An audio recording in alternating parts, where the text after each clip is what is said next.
आणि हे सगळ्या गोष्टी बाहेर येत आहेत, सगळ्या गोष्टी सगळ्यांना माहिती आहेत आणि कोणी कंट्रोल करत नाही आहे. म्हणजे काय, म्हणजे सरकारमधले कोणी अडकलेत का त्याच्यामध्ये? लोक आहेत का कोणी ज्यांचा धंदा त्याच्यावरती अवलंबून आहे?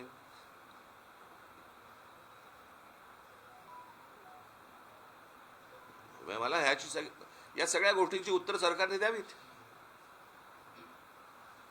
महाराष्ट्र लोकसेवा आयोगाच्या अनुषंगाने देखील अजून एक गोंधळ आहे. ऑफलाईन किंवा ऑनलाईन परीक्षा कशी घ्यायची ठरत नाहीये. विद्यार्थी तुम्ही मला प्रश्न विचारताय का सांगताय? नाही, प्रश्न विचारतो. तर याच्यामध्ये काय सोल्युशन वाटतं? कशा पद्धतीने तेव्हा परीक्षा घेतली मी काही पाहिजे? त्यातला तज्ज्ञ नव्हे, बरं का. जे लोक तज्ज्ञ आहेत त्यांच्याशी ह्या गोष्टी, तज्ज्ञ आहेत ना एवढे,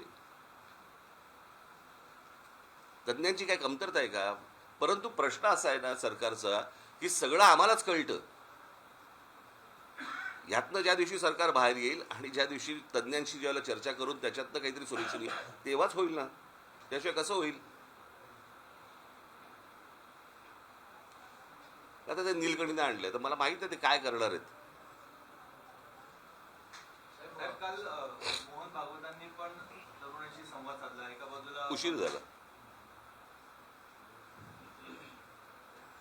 साहेब, त्यांनी जैन सोबत संवाद साधला मोहन भागवत आणि ते म्हटलं की डोळे झाकून उशीर झाला. महाराष्ट्रात सुद्धा टीईपी पेपर फुटे असेल किंवा शाळा पहिली घोटाळा असेल, याच्या विरोधात आज विद्यार्थ्यांचे आंदोलन नाशिकमध्ये सुद्धा आहेत. तर याबाबत आणि त्यांनी दादा भुसेंचा राजीनामा मागितला. महाराष्ट्र नवनिर्माण भूमिका आहे. नाही, मला असं वाटतं मी आता एवढं सगळं बोलल्यानंतर हा काय प्रश्न आला?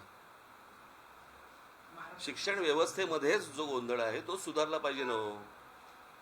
आज नाशिकमध्ये सुरू आहे, उद्या अजून ठिकाणी, दुसऱ्या ठिकाणी. प्रश्न असा आहे की हे काय म्हणतायत ती मुलं, हे आपण समजून घेणार आहोत का? त्यांना, त्यांच्या आई वडिलांना काय प्रकारचा त्रास होतोय, मानसिक होतोय, आर्थिक होतोय, सर्वच बाजूनी होतोय, तो आपण समजून घेणार आहोत का?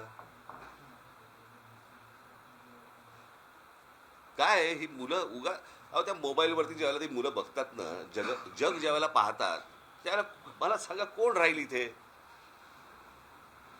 मी परवा दिवशीच आकडा वाचून दाखवला ना, किती मुलं गेली बाहेर. 5 लाख कोटीच्या वरती आपल्या देशामधले पालक हे 5 लाख कोटी मुलांना शिक्षणासाठी बाहेर पाठवत आहेत. म्हणजे 5 लाख कोटी देशाच्या बाहेर गेले पैसे. 5 लाख कोटी कशाला म्हणतात?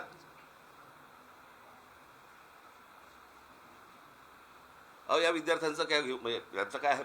इथे सरकारमध्ये असलेल्या मंत्र्यांची मुलं बाहेर शिकतायत. म्हणजे ज्यांचा आता राजीनामा घेतला, कोणते धर्मेंद्र प्रधान, त्यांची मुलगी बाहेर परदेशात शिकते. धर्मेंद्र प्रधानांच्या मुलीचा जर देशाच्या शिक्षण व्यवस्थेवरती विश्वास नसेल